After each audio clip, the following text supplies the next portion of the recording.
नमस्कार, मैं हूं हरिशंकर व्यास। सेंट्रल हॉल में आपका स्वागत है। क्या प्रधानमंत्री नरेंद्र मोदी और उनके दफ्तर ने अपने कंधों पर इतना बोझ ले लिया है जिससे अनिर्णय की स्थिति बने? अंग्रेजी के आर्थिकी अखबारों में हाल में पीएमओ के ओवरलोड होने की खबर थी। संदेह नहीं है कि नरेंद्र मोदी और उनके दफ्तर ने देश दुनिया की तमाम चिंताओं का बोझ लिया है। सबका साथ, सबका विकास के साथ सबका काम खुद करने का भी पीएमओ का अंदाज है। पिछले दिनों एशियाई खेलों के लिए भारतीय टीम में संख्या का मसला उठा। खेल मंत्री ने फाइल पीएमओ में भेज दी। पीएमओ ने फिर फैसला किया। कौन खिलाड़ी जाए और कितने लोग जाए, इसका फैसला अंत में प्रधानमंत्री दफ्तर में हुआ। जाहिर है कई मंत्री बात बात के लिए पीएमओ की तरफ देखते हैं। पीएमओ पहल करे और कहे तो बात आगे बढ़ेगी। तभी माना जा रहा है कि कई जूनियर मंत्री अपनी तरह फैसले नहीं ले रहे हैं। ये पीएमओ पर निर्भर है। पीएमओ की ओर ताकते हैं। संदेह नहीं है कि दिल्ली के सत्ता गलियारों का अनुभव रखने वाले फर्क महसूस कर रहे हैं। एक तरफ लगता है कि प्रधानमंत्री बहुत हाइपर एक्टिव है, वे सब कुछ करते लग रहे हैं, तो दूसरी ओर मंत्रियों की सक्रियता कम दिखलाई दे रही है। एक तरफ बुलेट ट्रेन रफ्तार है तो दूसरी ओर रूटीन की एक्सप्रेस रफ्तार है। आज इस पर चर्चा है, मगर उससे पहले गपशप और खास सुर्खियां। शुरुआत सियासी गपशप से करते हैं। भारतीय जनता पार्टी राज्यों के चुनाव में इस बार मुख्यमंत्री पद का दावेदार नहीं पेश करने जा रही है। अलग अलग जगहों पर पार्टी के आला नेताओं ने इसका ऐलान भी कर दिया है। पार्टी के राष्ट्रीय अध्यक्ष अमित शाह ने झारखंड में कहा कि सीएम का दावेदार नहीं प्रोजेक्ट किया जाएगा। पार्टी नरेंद्र मोदी के विकास के एजेंडे पर लड़ेगी। महाराष्ट्र के प्रभारी राजीव प्रताप रूढ़ी और सीएम पद के दावेदार माने जा रहे प्रकाश जावड़ेकर ने कहा कि सीएम प्रोजेक्ट नहीं होगा। ऐसे ही हरियाणा के चुनाव प्रभारी कैलाश विजयवर्गीय ने कहा कि किसी को मुख्यमंत्री का दावेदार नहीं पेश किया जाएगा। भाजपा कई राज्यों में दावेदार पेश करती रही है, लेकिन इस बार ऐसा नहीं किया जा रहा है। पार्टी की रणनीति से जुड़े जानकारों का कहना है कि इसके 3 कारण हैं। भाजपा की ओर से कराए गए तमाम सर्वेक्षणों का निष्कर्ष है कि नरेंद्र मोदी का जादू अभी कायम है और उनके नाम पर चुनावी नैया पार लग जाएगी। पार्टी के सर्वेक्षणों का दूसरा निष्कर्ष यह है कि प्रदेश में किसी नेता के नाम पर आम सहमति नहीं है। मतदाता कोई एक चेहरा पसंद नहीं कर रहे हैं, उल्टे पुराने आजमाए हुए चेहरों से लोगों को नाराजगी है। तीसरा कारण प्रदेशों की गुटबाजी है, जिसे खत्म करने के लिए खुद राष्ट्रीय अध्यक्ष ने चुनाव वाले हर राज्य का दौरा किया है।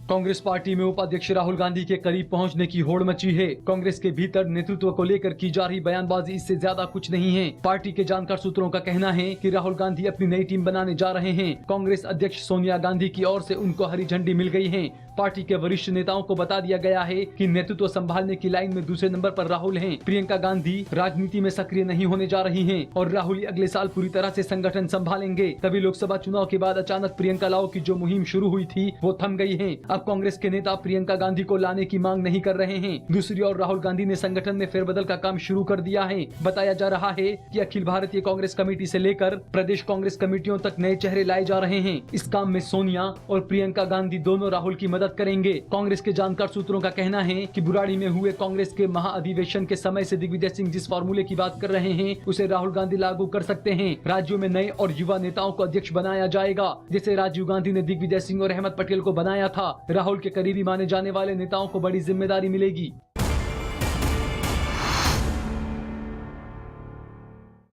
भारतीय जनता पार्टी को आमतौर पर गठबंधन धर्म निभाने वाली पार्टी माना जाता था, जबकि कांग्रेस का अपने सहयोगियों के प्रति बर्ताव अच्छा नहीं रहता था। कर्नाटक में कांग्रेस ने सहयोगी पार्टी जेडीएस को ही तोड़ लिया था और महाराष्ट्र में शरद पवार की पार्टी के साथ लगातार टकराव चलता रहा है। कांग्रेस के इस रवैये की वजह से ममता बनर्जी, करुणानिधि, बाबूलाल मरांडी आदि के साथ तालमेल टूटा। लेकिन सत्ता में आने के बाद भाजपा भी अपने सहयोगियों के साथ कांग्रेस जैसा बर्ताव कर रही है। हरियाणा जनहित कांग्रेस के नेता कुलदीप बिश्नोई ने आरोप लगाया बताया है कि सत्ता में आने के बाद भाजपा का नजरिया बदला है। उनका कहना है कि भाजपा की ताकत बढ़ी तो उसने पुराने समझौते को रद्दी की टोकरी में डाल दिया। यही बात महाराष्ट्र में शिवसेना के नेता कह रहे हैं। उनका कहना है कि पार्टी करीब 10 चुनाव एक साथ लड़ चुकी है, लेकिन अब ताकतवर हो जाने पर भाजपा फॉर्मूला बदलने की बात कर रही है। असल में भाजपा में हर प्रदेश में अपने को कांग्रेस जैसा बनाने की सोच आ गई है। उसे सही मायने में अखिल भारतीय पार्टी बनना है और हर प्रदेश में अपने पैर पर खड़ा होना है। इसलिए हरियाणा, पंजाब, महाराष्ट्र, झारखंड सब जगह गठबंधन टूट रहे हैं या नए तालमेल की संभावना खत्म हो रही है। अब आज की सुर्खियां हैं, ये लीक से कुछ हटकर हैं और इनसे देश की दशा दिशा को बूझ सकेंगे। सुप्रीम कोर्ट ने वरिष्ठ वकील प्रशांत भूषण को निर्देश दिया है कि वे सीबीआई निदेशक रंजीत सिन्हा के खिलाफ पेश किए गए सबूतों का स्रोत बताएं। प्रशांत भूषण ने सुप्रीम कोर्ट को सीबीआई के निदेशक के निवास की कथित आगंतुक पुस्तिका सौंपी है, जिसमें 2G और कोयला घोटाले के आरोपियों के सीबीआई निदेशक के निवास जाने की एंट्री दर्ज है और साथ ही सीबीआई दफ्तर की आंतरिक कार्रवाई की फाइल नोटिस भी सौंपी है। सुप्रीम कोर्ट ने कहा है कि प्रशांत भूषण उस विसल ब्लोअर का नाम बताएं जिसने उनको यह आगंतुक पुस्तिका उपलब्ध कराई है। अदालत ने कहा कि प्रशांत भूषण अपने स्रोत का नाम सीलबंद लिफाफे में डालकर अदालत को सौंपे। इससे पहले प्रशांत भूषण ने कहा कि स्रोत के नाम का खुलासा करने की जरूरत तभी होती है जब अदालत को सबूत पर संदेह हो, लेकिन जजों ने उनकी इस दलील को खारिज कर दिया। गौरतलब है कि इससे पहले भूषण ने कहा था कि 2 अनजान लोगों ने उनको यह आगंतुक पुस्तिका दी थी। दूसरी ओर सीबीआई निदेशक रंजीत सिन्हा ने अदालत को बताया कि यह विजिटर्स डायरी फर्जी है और इसमें दिखाई गई 90% एंट्रियां गलत है। सुप्रीम कोर्ट में इस मामले की अगली सुनवाई 22 सितंबर को होगी। शिवसेना प्रमुख उद्धव ठाकरे ने अपनी सहयोगी पार्टी भाजपा के लिए 135 सीट छोड़ने से इनकार कर दिया है। उन्होंने प्रेस कॉन्फ्रेंस करके कहा है कि भाजपा के लिए इतनी सीटें छोड़ना मुमकिन नहीं है। भाजपा चाहती है कि छोटी सहयोगी पार्टियों आरपीआई और स्वाभिमानी शेतकरी संगठन को सीटें देने के बाद जितनी सीटें बचती हैं उन्हें बराबर दोनों पार्टियों में बांटा जाए, लेकिन शिवसेना ने इससे इनकार कर दिया है। शिवसेना 150 सीटों पर लड़ना चाहती है। हालांकि उद्धव ठाकरे ने भाजपा से गठबंधन खत्म होने से इनकार किया है। उन्होंने कहा है कि कई बार ऐसा लगता है कि गठबंधन इस पार है या उस पार, लेकिन हर बार पार्टी इस पार ही रहती है। उन्होंने कहा कि भाजपा के साथ उनकी बातचीत हो रही है और उम्मीद है कि कोई रास्ता निकल जाएगा। इससे पहले शिवसेना प्रमुख उद्धव ठाकरे ने कहा था कि भाजपा और शिवसेना की सरकार बनने की स्थिति में मुख्यमंत्री शिवसेना का ही होगा। उन्होंने भाजपा को चेतावनी देते हुए कहा था कि ज्यादा सीटों का लालच संबंध विच्छेद का कारण बन सकता है। गौरतलब है कि दोनों पार्टियों के बीच 25 साल से गठबंधन चल रहा है। महंगाई के मोर्चे पर केंद्र सरकार के लिए बड़ी राहत की खबर आई है। महंगाई का आंकड़ा 5 साल के सबसे निचले स्तर पर पहुंच गया है। थोक मूल्य सूचकांक पर आधारित महंगाई दर के आज जारी आंकड़ों के मुताबिक इस साल अगस्त में महंगाई की दर 3.74% रही। पिछले साल अगस्त में यह आंकड़ा 6.9% का था, जबकि इसी साल जुलाई में थोक मूल्य सूचकांक पर आधारित महंगाई दर 5.19% थी। बताया जा रहा है कि अंतर्राष्ट्रीय बाजार में कच्चे तेल के दाम में कमी और सब्जियों व दूसरी खाने पीने की चीजों की कीमतों में आई गिरावट से महंगाई दर में इतनी बड़ी कमी आई है। 5 साल पहले अक्टूबर 2009 में महंगाई की दर 1.8% थी। उसके बाद सबसे न्यूनतम दर इस साल अगस्त की है। महाराष्ट्र के मुख्यमंत्री पृथ्वीराज चौहान की ओर से शिवसेना प्रमुख उद्धव ठाकरे पर किए गए हमले का शिवसेना ने जवाब दिया है। शिवसेना ने कहा कि चौहान अपनी काबिलियत के दम पर मुख्यमंत्री नहीं बने हैं, बल्कि सोनिया गांधी की कृपा से इस पद पर बैठे हैं। शिवसेना ने यह भी कहा कि ऑफिस में काम करने वाले किसी भी डेस्क क्लर्क को पृथ्वीराज चौहान से ज्यादा अनुभव होगा। इससे पहले चौहान ने उद्धव ठाकरे को मुख्यमंत्री पद के लिए अयोग्य बताते हुए कहा था कि वे 1995 में बनी भाजपा शिवसेना सरकार में शामिल नहीं रहे थे, इसलिए उनको सरकार के कामकाज का अनुभव नहीं है। शिवसेना के मुखपत्र सामना के संपादकीय में लिखा गया कि पृथ्वीराज चौहान को भी कोई अनुभव नहीं था। इसमें यह भी लिखा गया है कि क्या चौहान अपनी पार्टी के नेता राहुल गांधी से यह पूछने की हिम्मत कर सकते हैं कि प्रधानमंत्री पद की आकांक्षा रखने के लिए उनके पास क्या अनुभव है।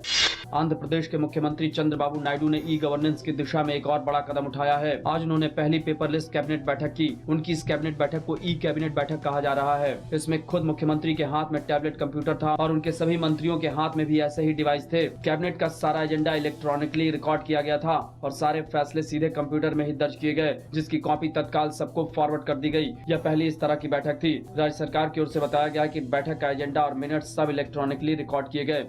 पश्चिम बंगाल में सत्तारूढ़ तृणमूल कांग्रेस पार्टी ने आज पहली बार आधिकारिक रूप से शारदा चिटफंड घोटाले पर बयान दिया है और कहा है कि इससे पार्टी का कोई लेना देना नहीं है। पार्टी के वरिष्ठ नेता और पूर्व केंद्रीय मंत्री मुकुल राय ने कहा है कि किसी तरह से भी शारदा पोंजी स्कीम से अगर पार्टी का संबंध साबित होता है तो वे राजनीति से संन्यास ले लेंगे। मुकुल राय ने कहा कि उनकी पार्टी चोर नहीं है। उन्होंने कहा कि शारदा ममता बनर्जी का अपराध नहीं है, क्योंकि उन्होंने ही इस पर रोक लगाने की कोशिश की और तभी सुदीप्तो से इनको गिरफ्तार किया जा सका। उन्होंने मामले की सीबीआई जांच पर सवाल उठाते हुए कहा कि केंद्र में जो भी सरकार में रहता है वह सीबीआई का दुरुपयोग करता है। गौरतलब है कि शारदा चिटफंड घोटाले में सीबीआई तृणमूल कांग्रेस के करीब आधा दर्जन सांसदों से पूछताछ कर रही है और एक राज्यसभा सांसद कुणाल घोष ने ममता बनर्जी को सामने बैठाकर पूछताछ करने की मांग की है।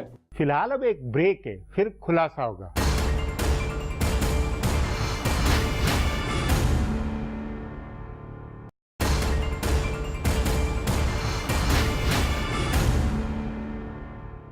देश दुनिया सब नरेंद्र मोदी बनाम डॉक्टर मनमोहन सिंह का फर्क बूझ रही है। उसी के साथ प्रधानमंत्री दफ्तर का फर्क भी चर्चित है। यूं पीएमओ हमेशा ताकतवर रहा है, लेकिन डॉक्टर मनमोहन सिंह और नरेंद्र मोदी के पीएमओ का फर्क मंत्रियों के परफॉर्मेंस से भी झलक रहा है। पहले मंत्री मुखर, प्रभावी और मनमाती करते दिखलाई देते थे, अब संभले हुए हैं। इस पर आगे चर्चा करें उससे पहले देखें मेरा ये खुलासा। नरेंद्र मोदी ने प्रधानमंत्री कार्यालय की गरिमा और उसकी खोई हुई ताकत लौटाई है। पिछली सरकार में कई सत्ता केंद्रों में से एक सत्ता केंद्र पीएमओ भी था, लेकिन आज यह इकलौता सत्ता केंद्र है। केंद्र सरकार के कामकाज की केंद्रीय कमान प्रधानमंत्री कार्यालय में होनी चाहिए, इससे इनकार नहीं किया जा सकता है। यह कमान सिर्फ निर्देश देने और निगरानी करने तक हो तो बेहतर है, लेकिन नरेंद्र मोदी की सरकार के मंत्री अपने हर काम के लिए प्रधानमंत्री कार्यालय के भरोसे बैठे हैं। वे पीएमओ का मुंह ताकते हैं, फैसले करने से हिचक रहे हैं और तभी मंत्रालयों के मामूली फैसलों की फाइलें प्रधानमंत्री के पास जा रही हैं। मंत्री पीएमओ का मुंह देख रहे हैं कि वहां से कोई निर्देश आए तो वे आगे बढ़ें। हालांकि ऐसा नहीं है कि प्रधानमंत्री नरेंद्र मोदी ने मंत्रियों को ऐसा कोई निर्देश दिया है, लेकिन पिछले 3-3.5 महीने में कुछ ऐसी घटनाएं हुई हैं या कुछ ऐसी खबरों का प्रचार हुआ जिनसे मंत्री सावधान हुए और आगे बढ़कर पहल करने से हिचकने लगे। प्रधानमंत्री ने 100 दिन पूरे होने पर प्रेस कॉन्फ्रेंस करके उपलब्धि नहीं बताने वाले 15 मंत्रियों से जवाब तलब किया। इससे पहले एक मंत्री ने प्रेस कॉन्फ्रेंस में पत्रकारों को गिफ्ट दिया तो इस पर प्रधानमंत्री ने उनकी सार्वजनिक रूप से खिंचाई की। उससे पहले कई मंत्रियों के बारे में कई किस्म की खबरों का प्रचार अलग हुआ था। इसकी वजह से कुछ चुनिंदा मंत्रियों को छोड़कर दूसरे मंत्रियों ने फूंक फूंक कर कदम रखना शुरू किया। दूसरे नरेंद्र मोदी सरकार में कई अहम मंत्रालय संभाल रहे नेता ऐसे हैं जो पहली बार मंत्री बने हैं। पीयूष गोयल से लेकर निर्मला सीतारमण, प्रकाश जावड़ेकर, धर्मेंद्र प्रधान, राधा मोहन सिंह, स्मृति ईरानी जैसे अहम मंत्रालय संभाल रहे नेता पहले कभी प्रदेश की सरकारों में भी मंत्री नहीं रहे हैं। उन्हें मंत्रालयों के कामकाज का कोई अनुभव नहीं है, इसलिए वे भी बहुत जोश या हिम्मत के साथ फैसला नहीं कर पा रहे हैं। पिछले दिनों कैबिनेट सचिवालय ने इस बात पर बहुत नाराजगी जताई थी कि मंत्रालयों से कैबिनेट के लिए जो प्रस्ताव आ रहे हैं वे तय फॉर्मेट के मुताबिक नहीं होते हैं और इससे मुश्किल आ रही है। मंत्रियों के अनुभव की कमी भी एक कारण है जिससे प्रधानमंत्री कार्यालय पर निर्भरता बढ़ी है। मंत्रियों के पीएमओ पर निर्भर होने का एक अनिवार्य नतीजा यह हुआ है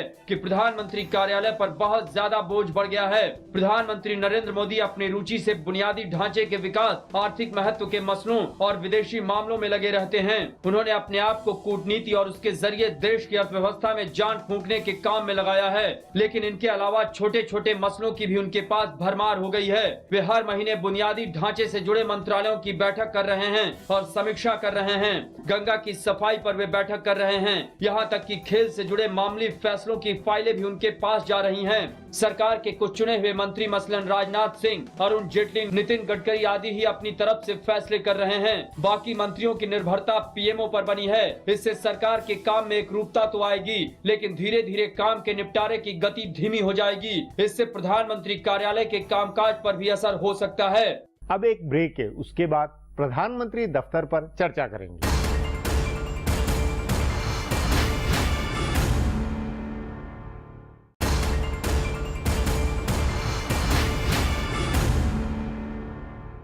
यूपीए सरकार में डॉक्टर मनमोहन सिंह का पीएमओ बिना धमक के था।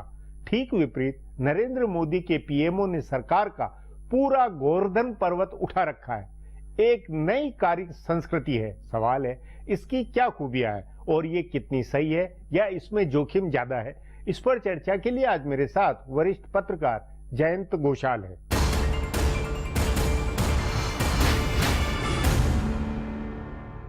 जयंत जी, अंग्रेजी के एक आर्थिक अखबार ने ये बहुत विस्तृत एक रिपोर्ट दी कि प्रधानमंत्री दफ्तर बहुत ओवरलोडेड हो गया और उसके कारण अनिर्णय सी स्थिति कुछ मंत्रालयों में है। आपका क्या कहना है?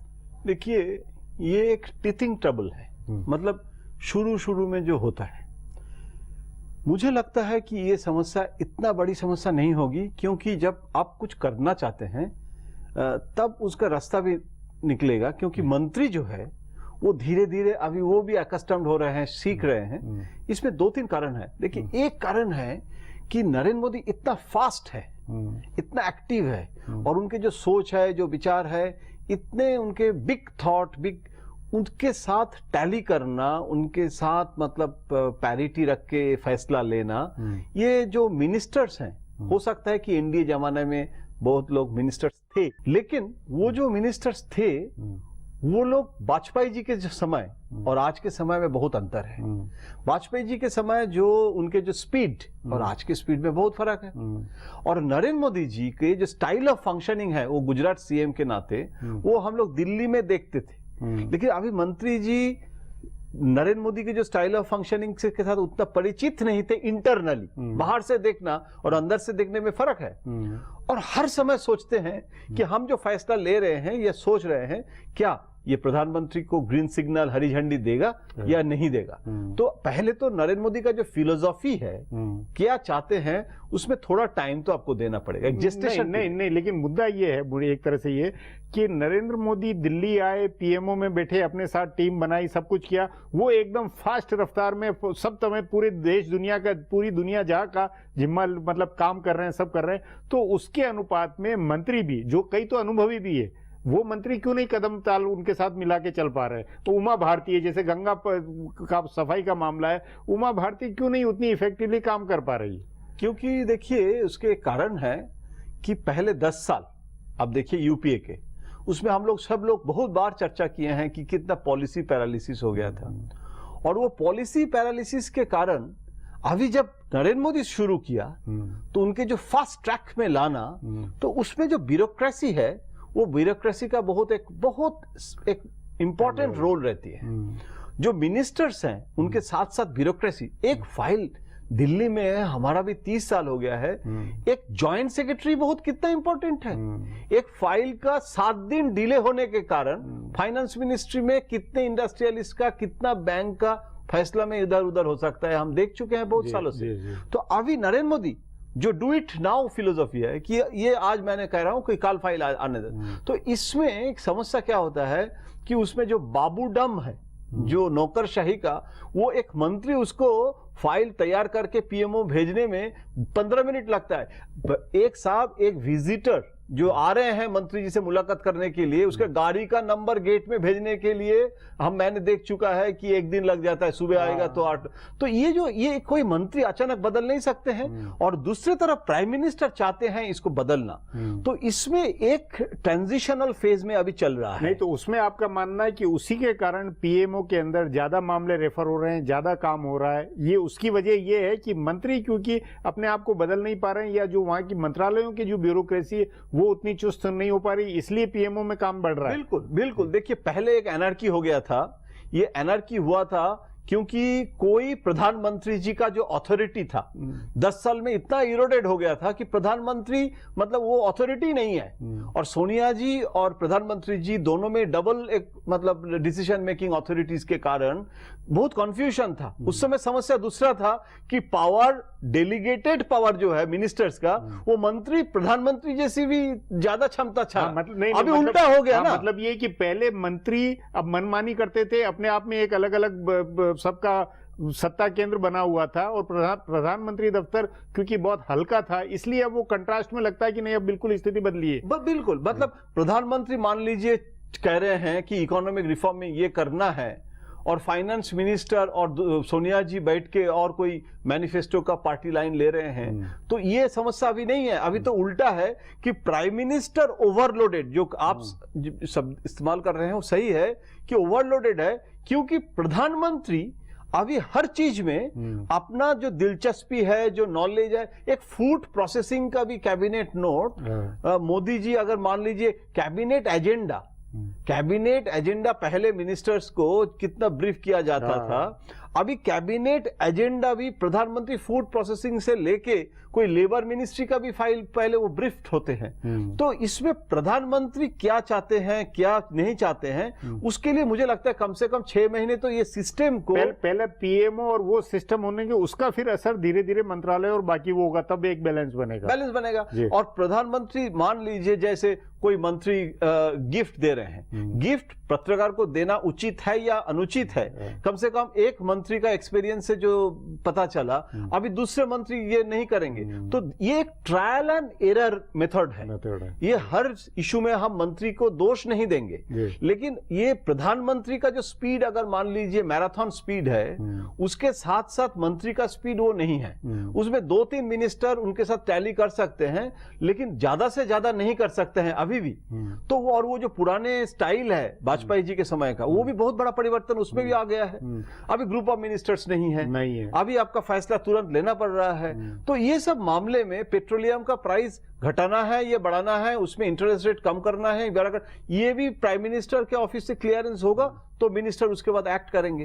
विदेश यात्रा भी, मान लीजिए कोई मिनिस्टर जा रहे हैं, वो टेलीकॉम के इशू हो या एनवायरमेंट का इशू हो, वो प्राइम मिनिस्टर का क्लियरेंस तो पहले भी लगता था, लेकिन अभी सिर्फ प्राइम मिनिस्टर क्लियरेंस नहीं, वो प्राइम मिनिस्टर से विजनरी गाइडलाइन ले रहे हैं कि वहां टॉकिंग क्या होगा, क्या कैसे करेंगे, क्या मकसद है, क्या करेंगे, वो है। तो मैं इसको गलती नहीं मानता, नहीं, मैं तो उस नाते ये कहा जा सकता है कि पीएमओ एक तरह से अपनी पहल से, अपने अंदाज में सबको मैसेज दे रहा, सब कुछ एक सिस्टम बन रहा, वो सिस्टम धीरे धीरे मंत्रालयों तक पहुंचेगा, तब एक जरा स्थिति। अभी ट्रेनी मिनिस्टर्स हैं, और ये मिनिस्टर जो है वो 6 महीने में अपने आप को, और एक होल टाइमर प्राइम मिनिस्टर है, वो संडे में भी इतना काम करते कंटिन्यू काम। उसके अगर होल टाइमर प्राइम मिनिस्टर है और वो अगर टाइम दे सकते हैं, और उसमें अगर मिनिस्टर्स इक्विप्ड होते हैं, तो आपको 6 महीने तो कम से कम जेस्टेशन पीरियड देना चाहिए। जी जयंत जी, बातचीत को यहीं समाप्त करेंगे। प्रोग्राम में आने के लिए बहुत बहुत धन्यवाद। हमारा प्रोग्राम अब यहीं खत्म होता है, मुझे